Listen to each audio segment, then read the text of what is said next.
You have dialed into Irish Illustrated Insider. I'm Tim Priester with Tim O'Malley from Irish Illustrated, Pete Sampson of The Athletic, and John Bryce of Football Scoop. It's Thursday, January 16th. I think, are all of us leaving for Atlanta tomorrow? Pete, you leaving for Atlanta I tomorrow? We're all am. on our way to Atlanta on Friday as Notre Dame and Ohio State continue preparation for the national championship game on Monday. Fellas, I've written about this, talked about this, been on radio shows. I'm going to stop talking for a little bit and throw it your way. And let me just, I mean, let's hear where your guys' heads are on this matchup with Ohio State. It's gone down to -8 at this point. I think the biggest news is Jagasa at left tackle, as reported by Molly McGrath.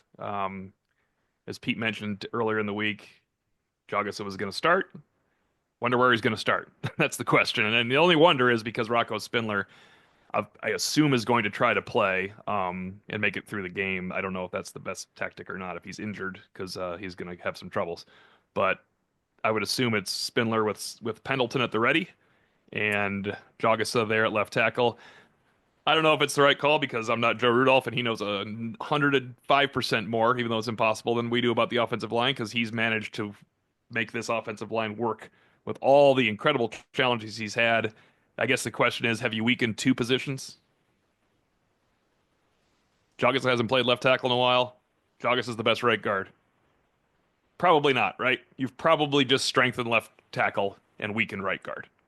Yeah. That's how I see it. Yeah. I think this is the best case scenario for Notre Dame that Spindler is going to be available to go, and then you can have Jagasat at left tackle, which, like, again, he was the number one left tackle when training camp started. And I keep going back to something Mike Denbrock told me in early August, late July, was just like when I asked about the offensive line, he said the two guys that they were excited about were the two young tackles. And I was like, wait a minute, I only know of one of them. But he's like, no, it's Jagasa and Wagner. Those are the two guys we're most excited about.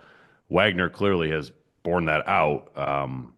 This is a hell of a ask for Jagasa That's to what I mean. to start the game, but like I would much rather start Jagasa than I would Tosh Baker, and then just roll with Rocco Spindler as long as I can at guard. Yeah, I agree there with Pete and To, and I think well, first I do want to make clear in talking with people over the last few days just how much respect and appreciation there is for Tosh Baker in the program because obviously his career hasn't panned out like he's wanted, but he stepped up and he helped them get through that game against Penn Yeah. State, and he'll be forever appreciated by for that. But as they went back and looked at the tape, it became obvious all over again what Tosh's limitations are, and he just can't move well enough to be on the flank like that against elite edge presence. And certainly Penn State had those, and they scraped their way through. And Ohio State has those.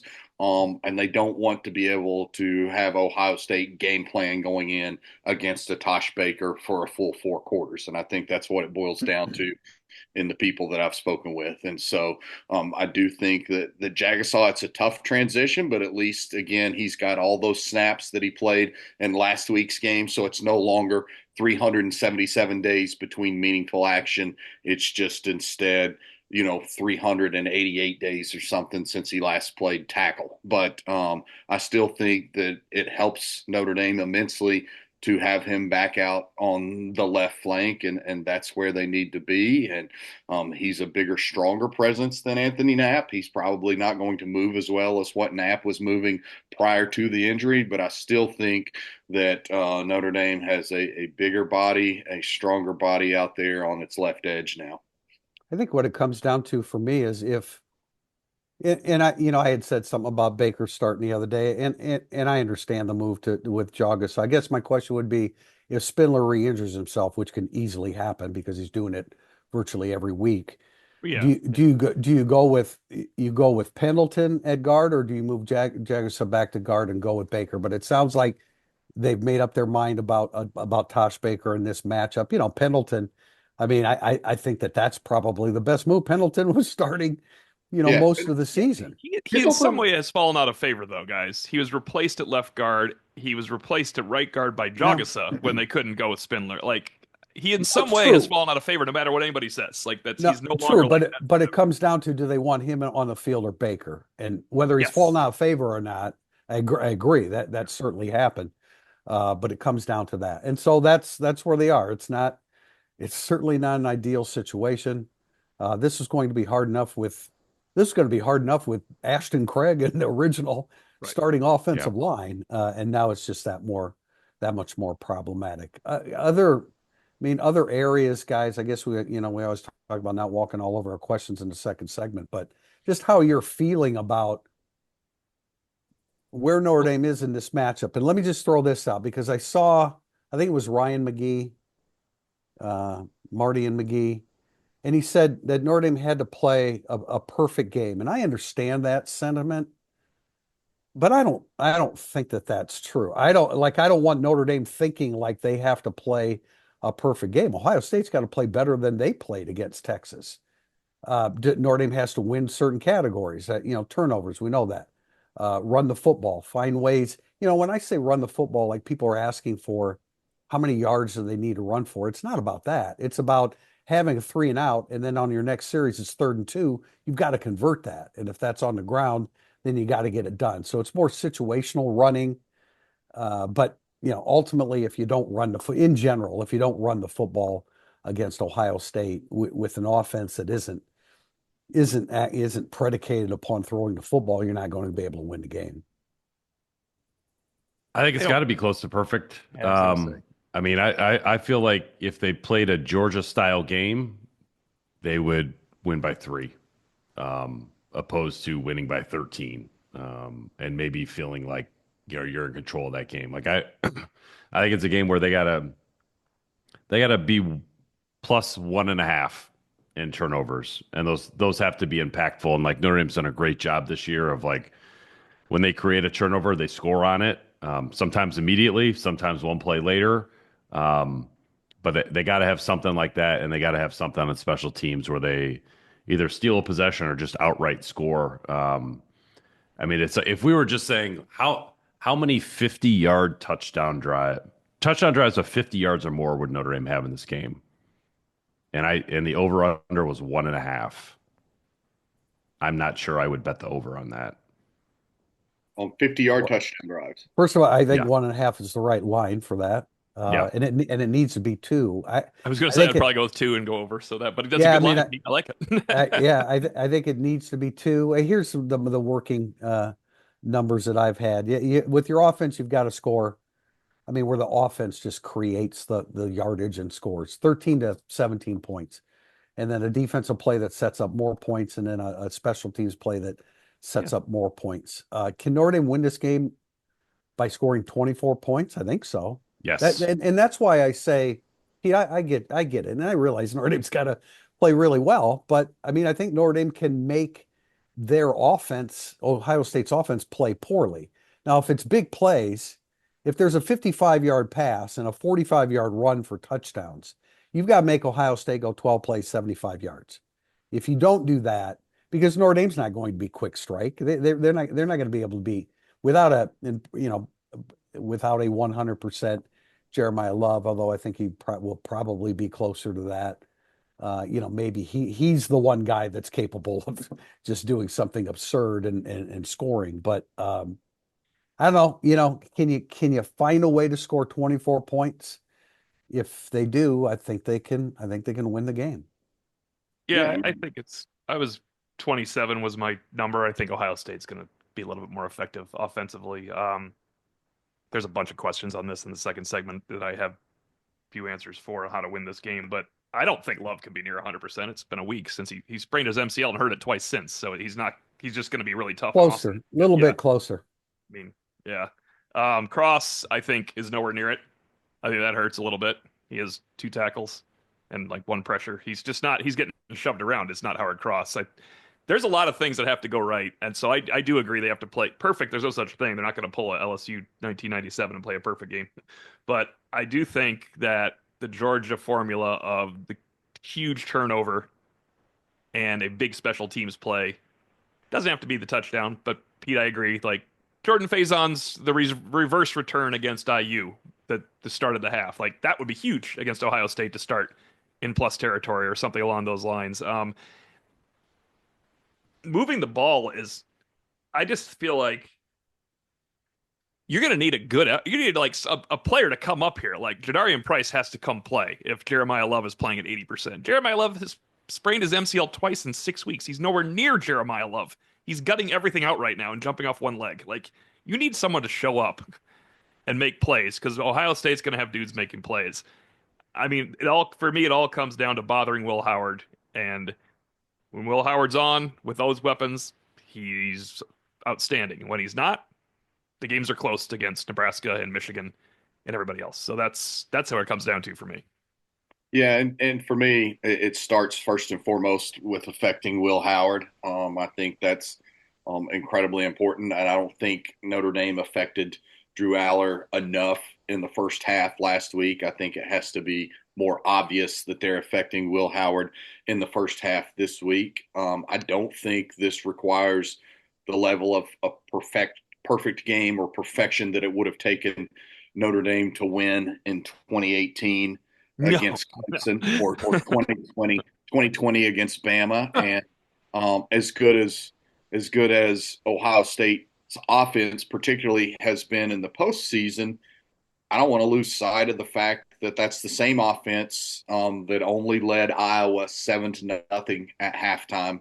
And again, Iowa has trouble scoring on air, whether Brian Ferentz is there or not. And it only led Nebraska 14-9 through 3/4 of that game. It was tied, I think, with Penn State 10-10 at the half, or maybe they were ahead 14-10 at the half and scored a field goal apiece in the third and fourth quarters against Penn State. They were held scoreless, I believe, in the first quarter against Northwestern, and they were tied 10-10 or something at the half against Michigan. So I think that you have to start first and foremost with affecting Will Howard. And to your point about Jadarian Price, now look, I will absolutely not question Jeremiah Love. I lost a lunch bet and happily did so on the Orange Bowl game because I didn't think Jeremiah Love would have over 8.5 touches. Just candidly, that was my line that I set right before kickoff with somebody, and I guarantee you I'll get a text message from him because he listens religiously to this podcast,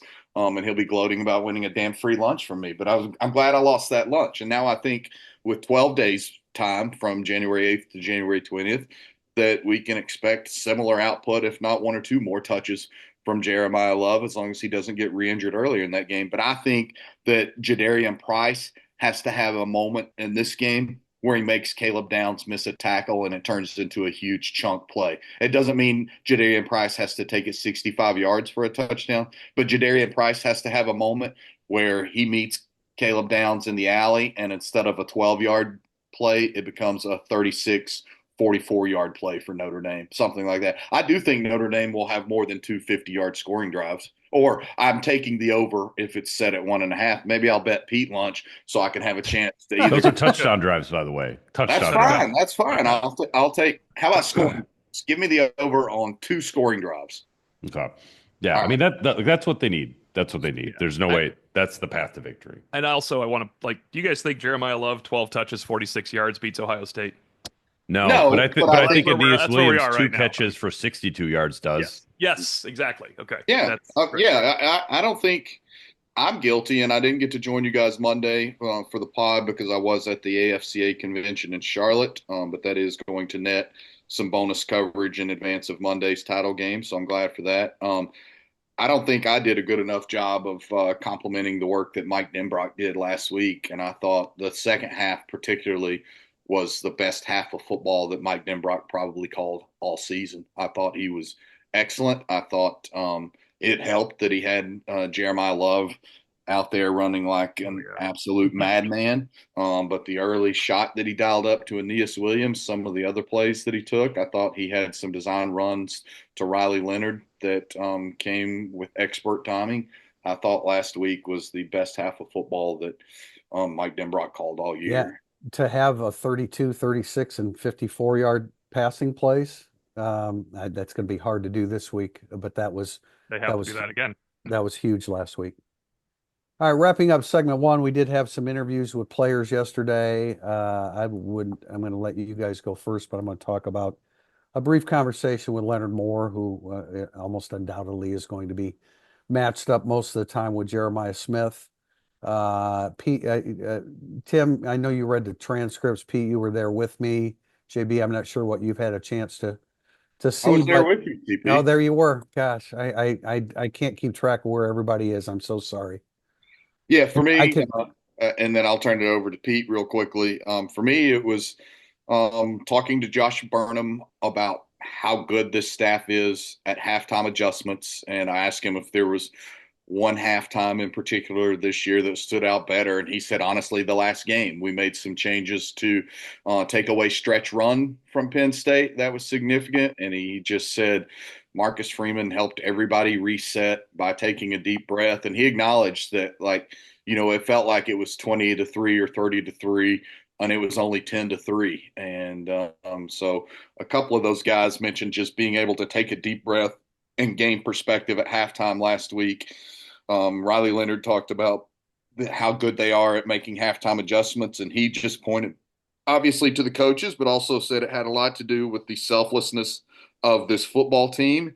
And then the other thing that stood out to me was Jalen Sneed and Riley Leonard both talking about how dispirited they were walking across campus the week after the Northern Illinois game, with Riley Leonard even saying, like, even the professors, don't get me wrong here, it wasn't just the students. He said, even the professors, you feel it. And I was like, dang, looking for an escape.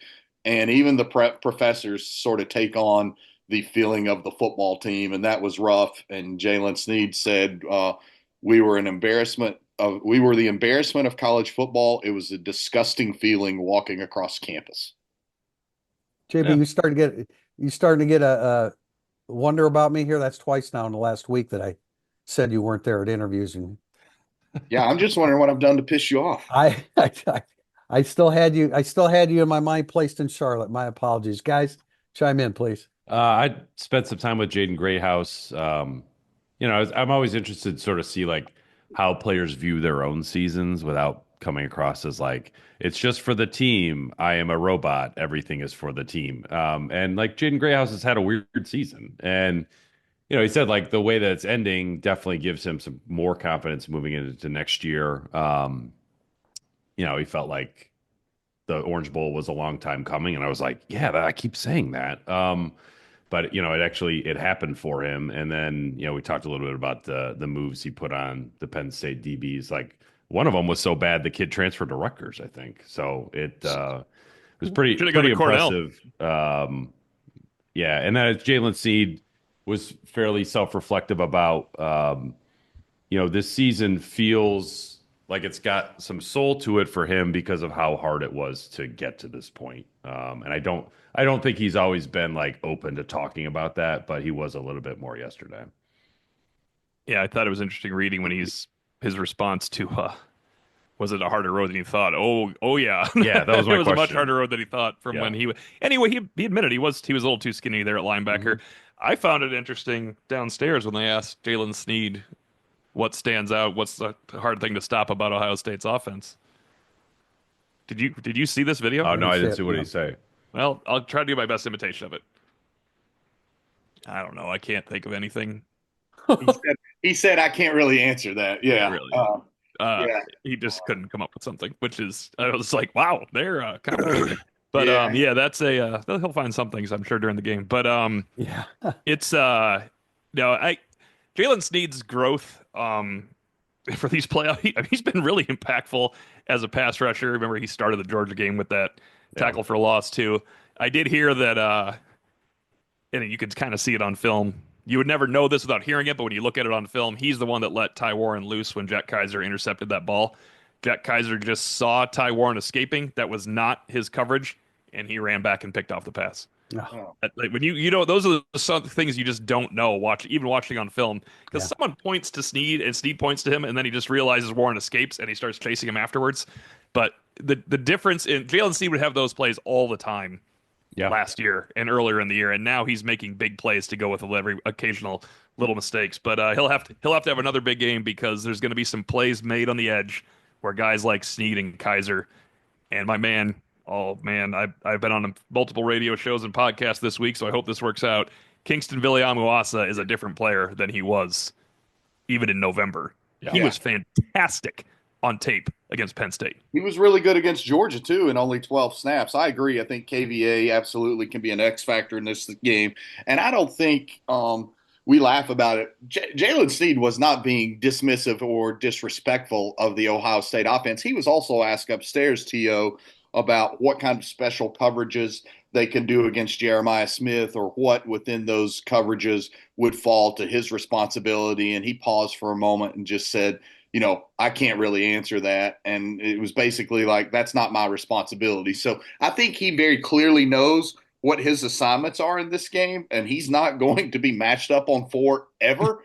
And so that's not part of the Jalen Snead game prep. Like, he obviously knows who 4 is and is very cognizant of the fact that he's a transcendent player. But I think for Jalen Snead, if you ask him, okay, what are your responsibilities in this game? He would try to answer that without giving away state secrets. And that's the way I interpreted that. He just he's not looking real big picture about the Ohio State offense and what Notre Dame has to do. He's focused solely on what his job is. And I think when you have 11 guys out there at any given time with that mindset, it helps you have collective success. Pete, you do not want the standard answer that they prepared you for. That was not the standard answer people prepared people for. No, I would say, like on Jalen Snead, I'm so much more concerned about him filling the right run hole against Travion Henderson than I am against Jeremiah Smith. Absolutely. That is a thing.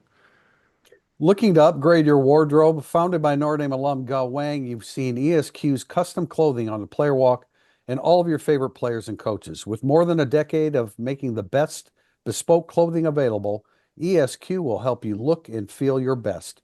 From a perfect fitting suit or sport coat, shirt or bomber jacket, or that perfect tuxedo for wedding season, check out esqclothing.com and book an appointment to upgrade your wardrobe today. Mention Irish Illustrated and get 10% off your entire purchase.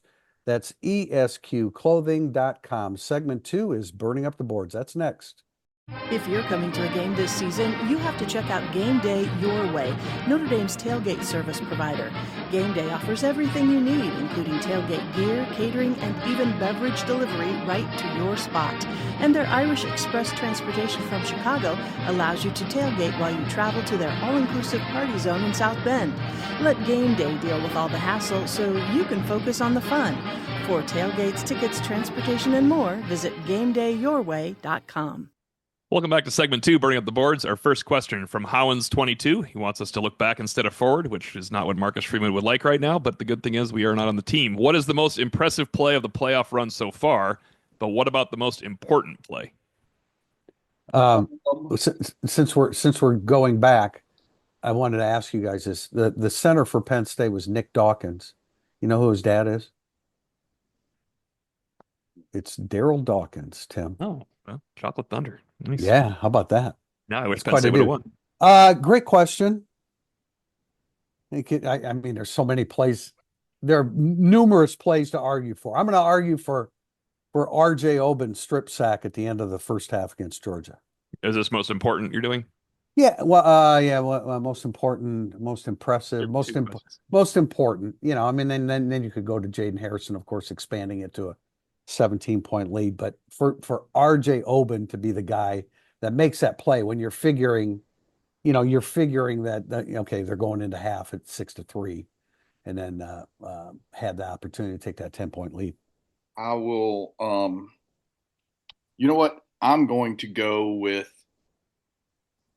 Jeremiah Love's touchdown run, but not the 98-yarder against IU. I'm going with the 3-yarder against Penn State, because you watch that play 100 times and you still don't know how he scored.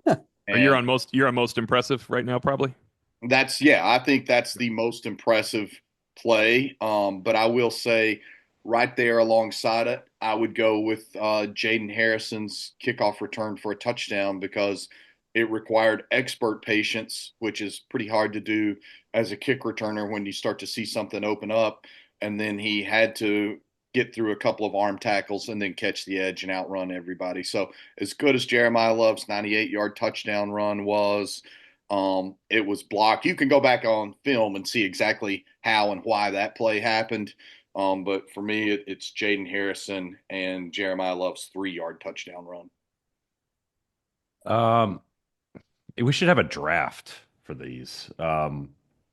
Then I would be left with Christian Gray's interception at the end of the Penn State Yeah, game. that I was going to say that you Too can bad I already certainly took it. argue. Oh, Yeah, yeah. you certainly can argue for that being the Yeah, I most mean that would be important up because there if I had to have a sort of B-side really impactful play. The non-fake fake punt against Georgia is just like a huge middle finger to Kirby Smart. Would be high on my list too.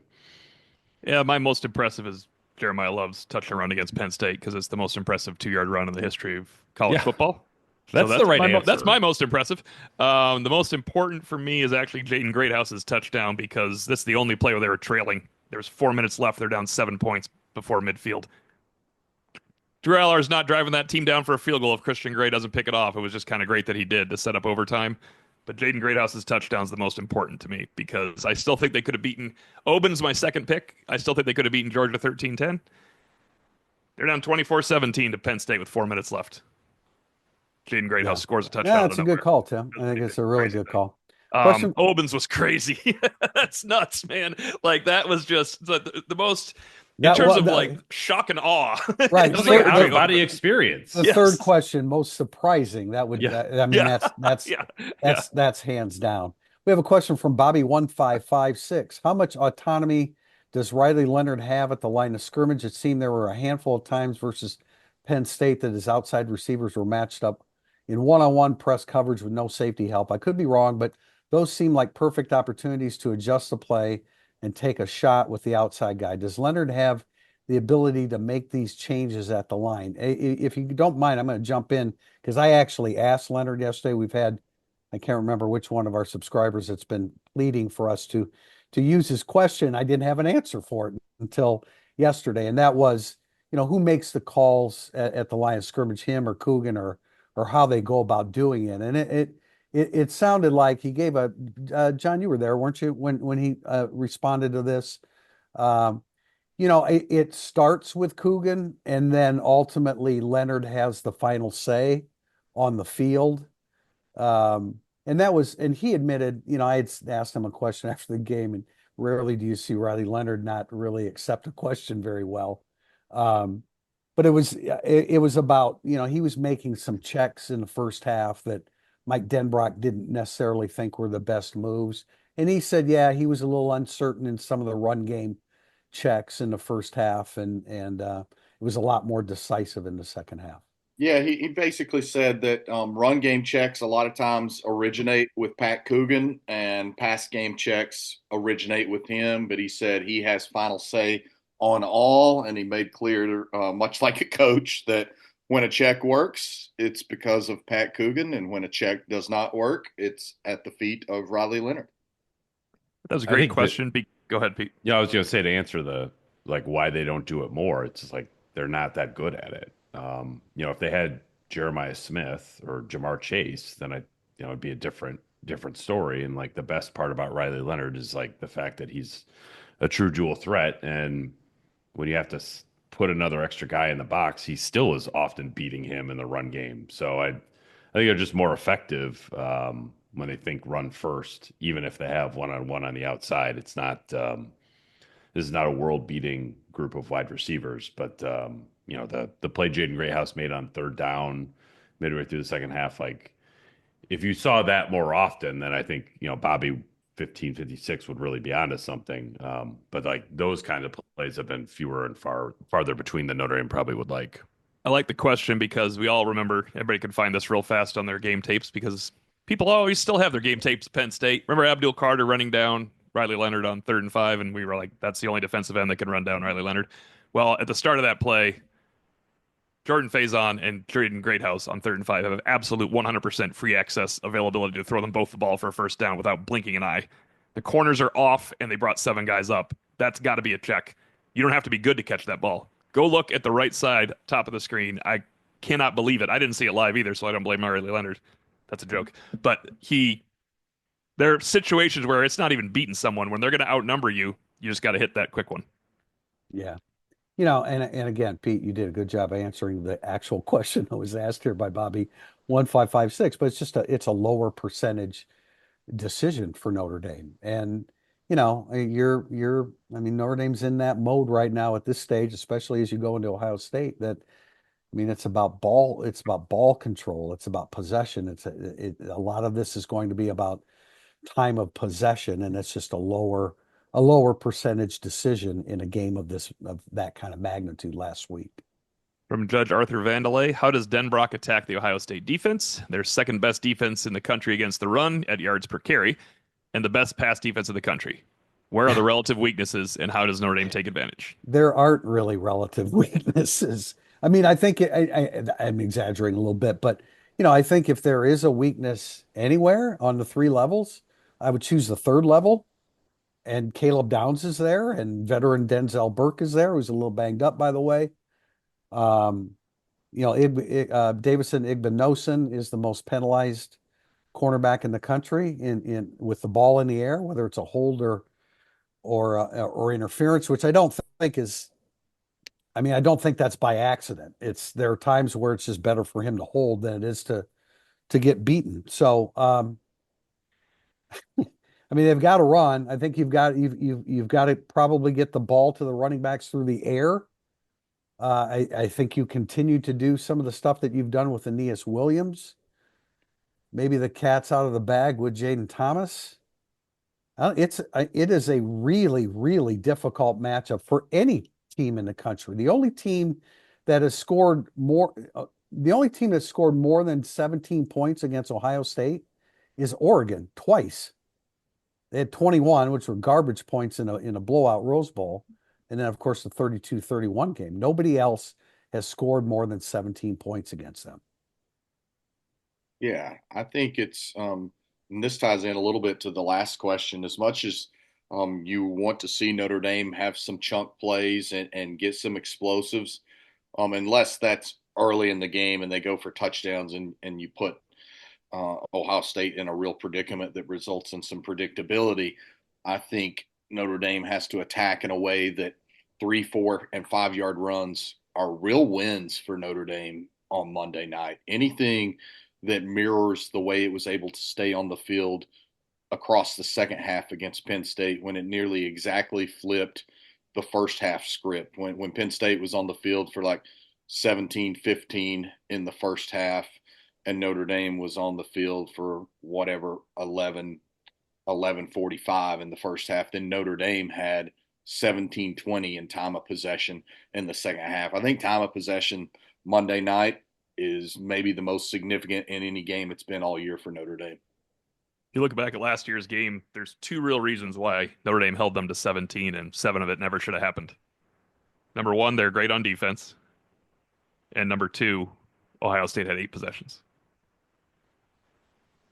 They had 12 possessions, you're done. Yeah. Like Georgia had 10 possessions that matter. That's nowhere near Ohio State's offense, but that's part of it. But when you say, how does Mike Denbrock attack? I brought this up on a podcast yesterday. Tim, I'm going back to it again. When it's 3rd and 1 from midfield, I am taking a shot. Yeah.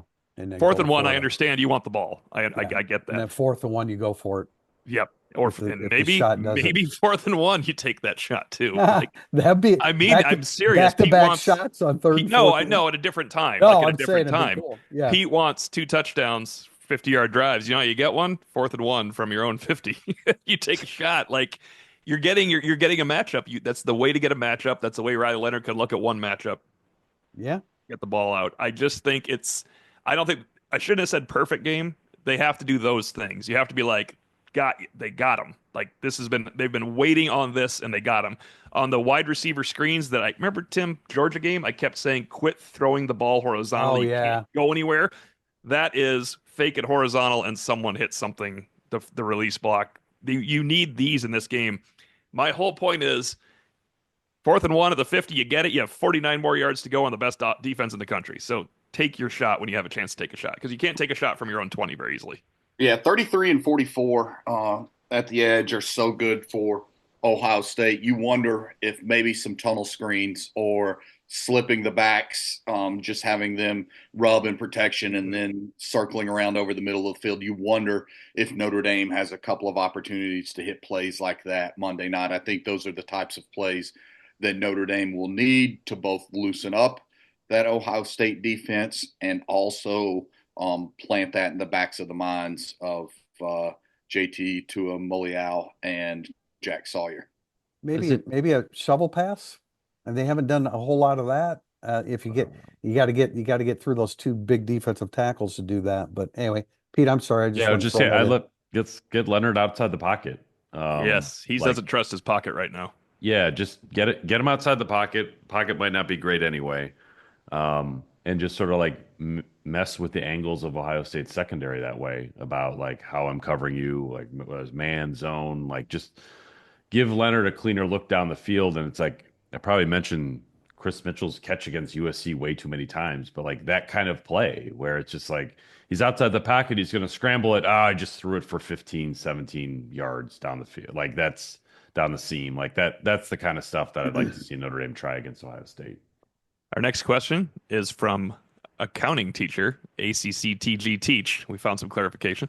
How has Ohio State fared against mobile quarterbacks this season? Well, I think people are looking for answers there, and I'm not sure that it's going to come. The two most mobile quarterbacks that they faced, of course, is Gabriel from Oregon and Ian Maleva from Tennessee. And it doesn't really show a whole lot. The first game when Oregon won in Eugene, Gabriel ran 4 times for 32 yards. He had a rushing touchdown. Ian Maleva carried 20 times. There were sacks involved here. Yeah, 20, there's a 20 lot. times, 20 times for 47 yards. So, he had some productivity in He had there with all 86 yards. He had like 86 yards rushing. with all the negative yardage. And then in the rematch in the Rose Bowl, Gabriel was sacked 8 times and for 43 lost yards. So it almost doesn't really matter what they have or haven't done against running quarterbacks. Riley Leonard has to run. I mean, it's got to be a significant part of what they do. And I agree with Pete. I mean, I think it's some stuff outside containment and not necessarily run it, but find that guy like Chris Mitchell where you can dump it off. And Leonard's been doing a better job of that.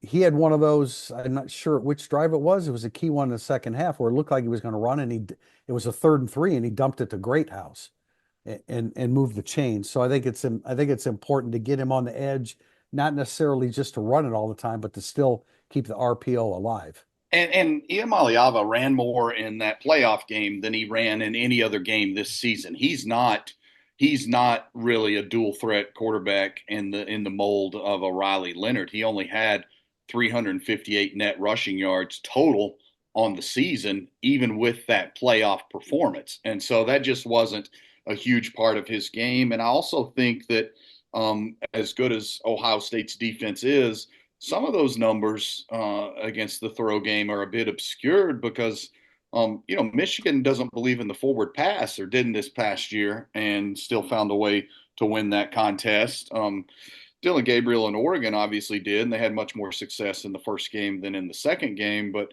I do think that part of Ohio State's status as the number one pass defense is a direct result of the very poor competition that it faced in that regard, most notably an Iowa and a Michigan. Northwestern wasn't particularly good in the pass game this year. Raiola showed a lot of promise, but he turned the ball over quite a bit as well. So I do think that, to your point, there are vulnerabilities in the third level of the Ohio State defense. You've got to loosen up the front seven enough that you can capitalize on what I see as some vulnerabilities in the back end.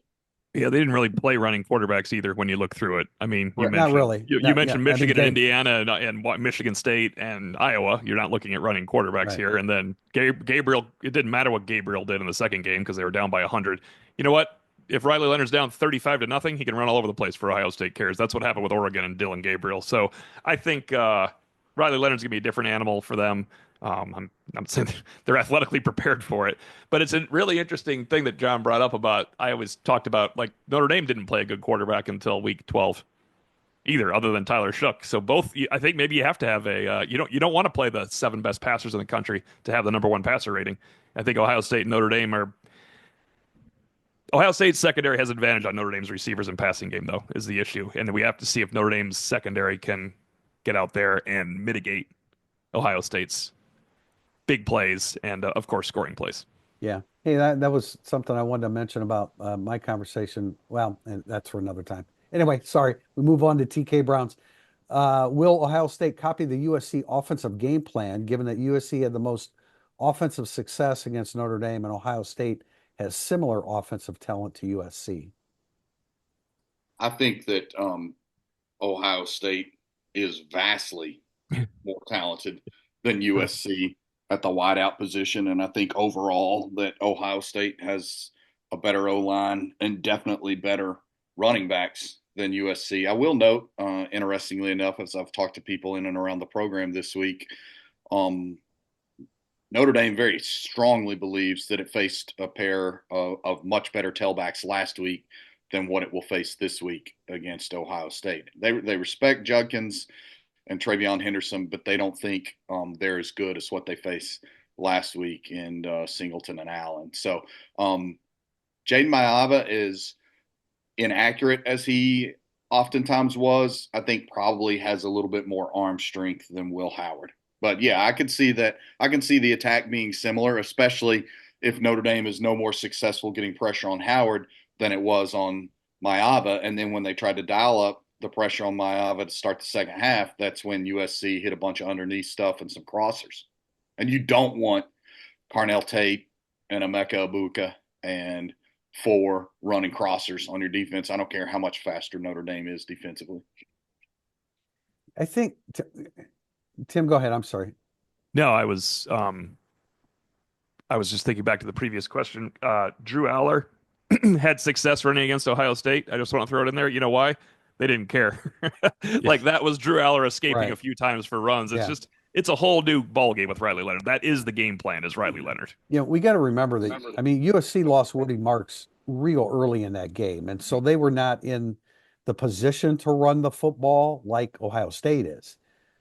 I mean, with Henderson and Judkins healthy and going into this game. Yeah. So I don't know that, you know, I don't think Ohio State's going to say, okay, USC did this, so we're going to do that. I just don't look at it as the same thing. Ohio State's going to do what they like to do, and that is to strike a balance between their pass game and their run game. And they, you know, they have great receivers, but they're like 26 in the country in yards passing per game. They still want to run the football with 2 really good running backs. And again, that's where Notre Dame, despite Notre Dame not having 3 of their 4 starting defensive linemen from early in the year, they've got to find a way to take advantage of an Ohio State offensive line that has really been, they've been inconsistent. They were inconsistent against Michigan. They were inconsistent against Penn State. They left points on the field against Texas because of penalties. So Notre Dame has to find a way to, I'm changing the subject there, but I just wanted to get that thrown in there. Yeah, I don't think it's a game plan thing per se, but like USC made a lot of progress throwing outside the numbers on Notre Dame. And I think Ohio State will try to do exactly the same thing. But that's just basic offense. When you have guys who can win on the perimeter, and Ohio State has more guys who can win on the perimeter than anyone Notre Dame's played this year. All right, quick answer here, guys, from Maltese Irish. Quick hit. What positions would you like to see Notre Dame still target in the spring portal? Tim, I know who. Why don't you start that? I'm still on defensive tackle. I thought you were on tight end. Tight end's important, but it's a backup tight end. You know. Yeah. Tight end would be my other one because the loss of Flanagan, and the loss of Sherwood and the loss of Evans means you'd have to like have Bauman back for your 3rd tight end for a 6th year. You need a tight end, I think, at this point, because Bauman can come back and be your 4th tight end. That's a great idea. But to have Bauman, you know, it would be a tight end would be nice. The problem is there's going to be defections, and we're going to have to answer this again in 10 days because we don't know what wide receivers are leaving and what running backs might leave and all that. That's running back is probably not one of them, but you know, you could have a running back leave that matters. They should have grabbed Kevin Bauman's brother, Alex Bauman, who transferred from Tulane to Miami. That could have been helpful. I could have kept Kevin Bauman for another year too. Yeah, that would be fine. I would, it's another defensive lineman. I'm not even sure I'd be too particular about whether it was an edge rusher or an interior guy or a run stopper or a pure speed, like just another body for that room. Because God knows we've seen this season and every season that room gets picked apart by injuries through the course of the fall. Well, that's true. I think Jared Dawson's going to be really good for Notre Dame. Yeah. Elijah Hughes is still a project, but he's got a lot of tools. But they're going to need him to. I mean, if you look at the depth chart, you look at who's a defensive tackle, he's a guy that you probably need as your fourth tackle. And as Pete just said, I mean, attrition along the defensive line is always when you can get rolled up and all the things that can happen in there.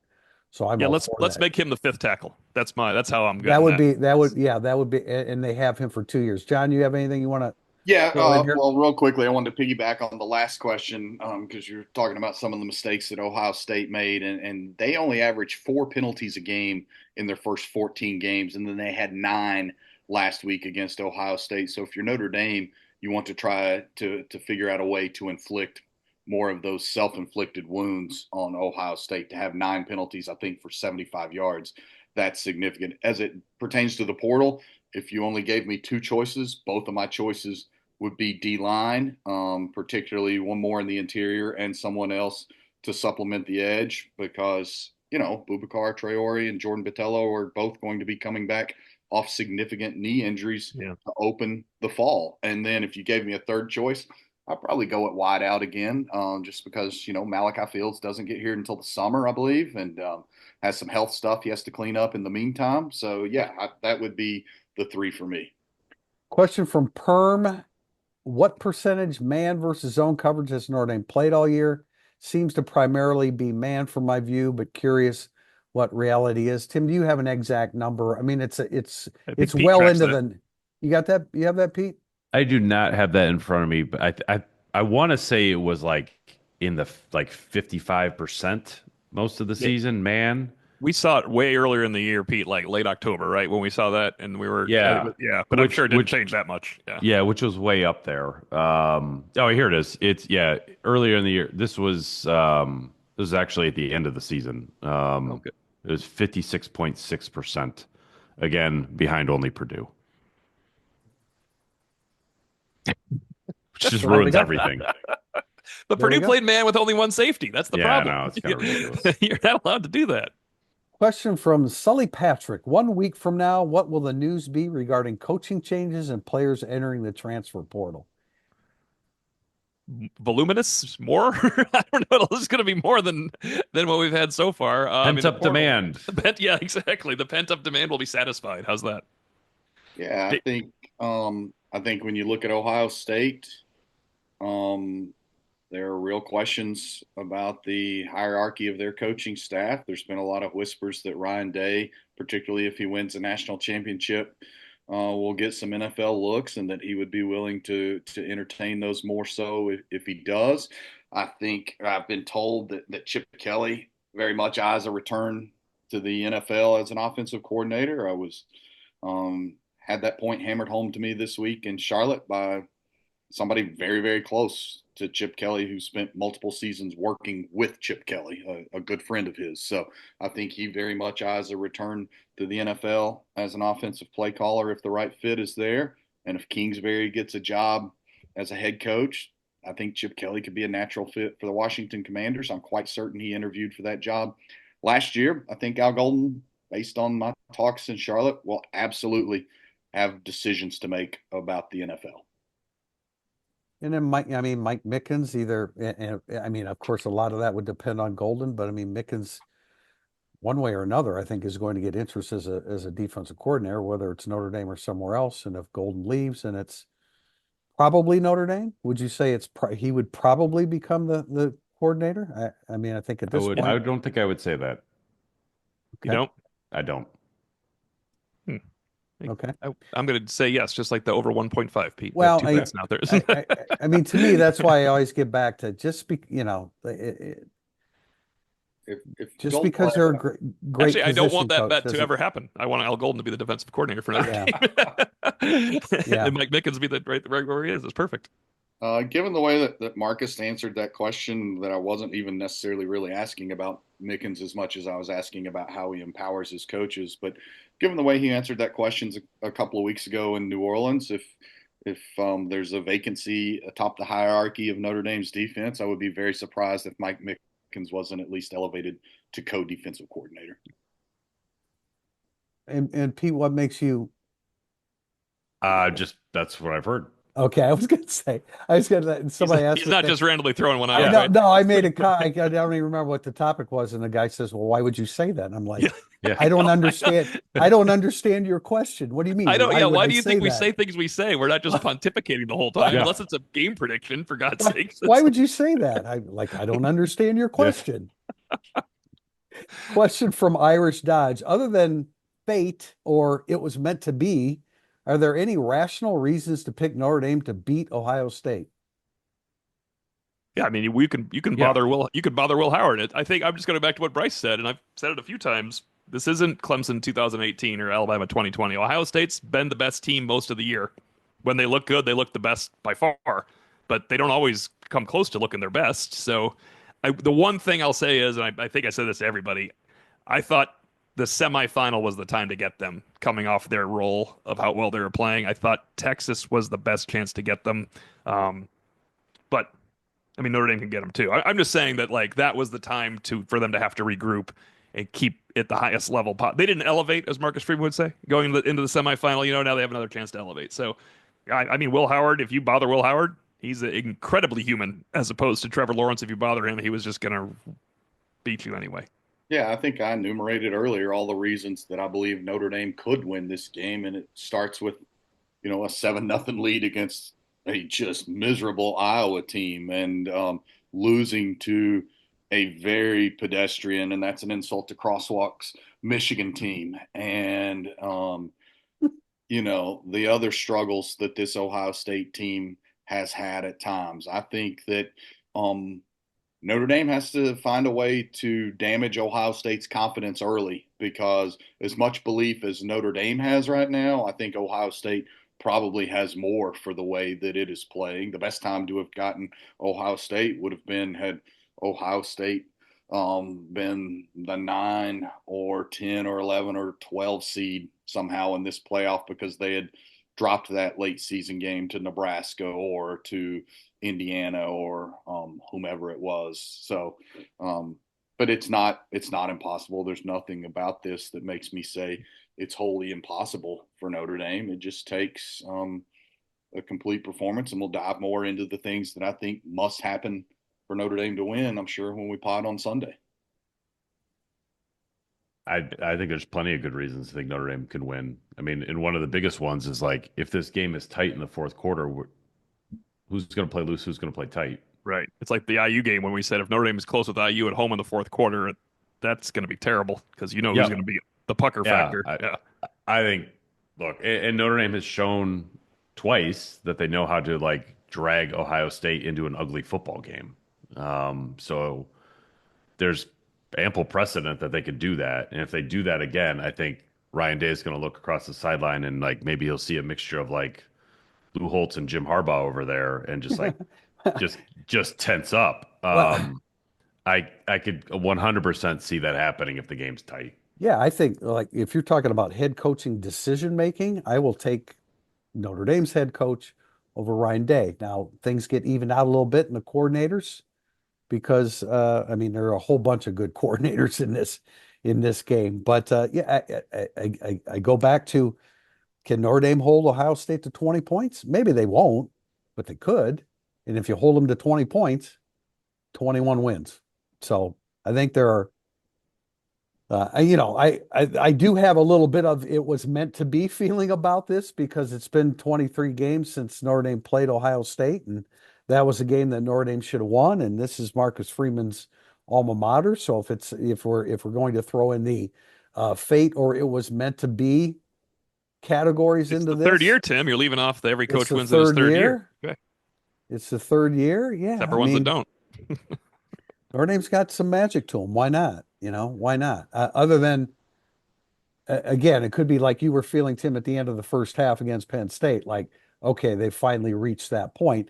Ohio State is certainly an opponent that can make you feel like, okay, Notre Dame just can't take it any I further. felt that way before the Penn State game. At the first Yeah. half, I loved the field That's goal. right. Okay, that Yes, was I me. want to make That sure was that's me. clear. I Yeah. thought they are good, man. It's incredible. It's only 10-3. Okay, And then Marcus before Freeman the used my field goal. quote. Yeah.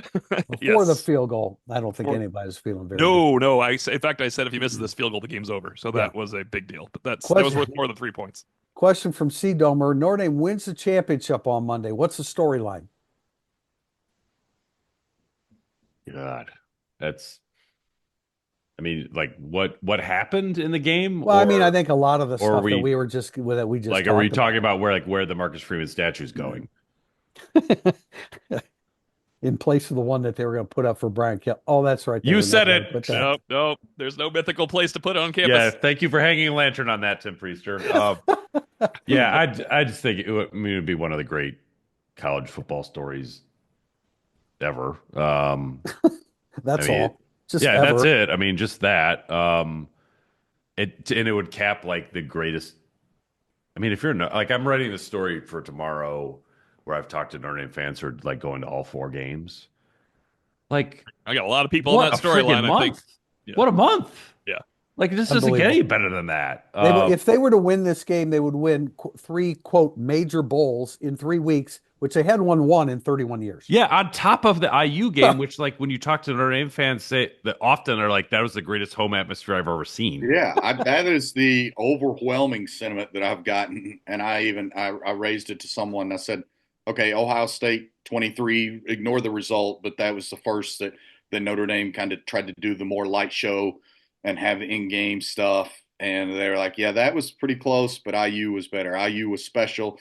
Somebody told me he'd been coming to games since the 80s and that IU was hands down better. He had been at some of those fantastic 1990s matchups through the years, including like the game of the century, and this was his favorite. So it has been remarkable, from the atmosphere there to the teams that they've beaten in the 2 subsequent contests since then. Didn't somebody say before that IU game, this is going to be the biggest game in Notre Dame Stadium since 2005, and it's not close? I'd like to go ahead and point that out. That was on this podcast because that was an unreal. It's an elimination game, for God's sakes. You lose in October, you just keep playing. This is storyline, and I was on Locked On Irish yesterday with Tyler, who does a great job. Is it the biggest win in Notre Dame history? And I said yes. I said it's bigger than the Sugar Bowl win over Alabama to cap the 1973 season, because you just won 4 playoff games. The magnitude of it, the way. Well, this kind of blends into the last question, which I'll go ahead and throw in there now. And we'll just But continue Tim, to talk about 35 it. years removed from a title. You were 7 years removed from a title in 73. You were 4 years removed from a title in Right. 77. Like, No, nothing compares to it, because you beat Indiana, Georgia, Penn State, and Ohio State. Nothing can possibly compare to that in the history of college football because of the 12-team playoff. And Martin Evenflow asked, what would it mean? And this is our last question. What would it mean for all of you who cover this program if Notre Dame wins the national championship? I think for Tim and myself, it's more personal than it is for Pete and John, because we grew up in South Bend. And I mean, it would be like, I know I'd be very emotional after the game if it happens. Like, really yeah, I mean, emotional. it would be something that I just never thought I would cover. Honestly, like, I just never thought it would happen. especially when they went to 12. Yeah, I mean, that makes it so much. I don't think I've ever said that out loud, but like, I'm saying out loud, I didn't think Notre Dame was ever going to win a national championship. I have said that out loud. Okay. I didn't think will Notre Dame ever win a national title? And I was on the side of a greater chance of it not happening. Yeah.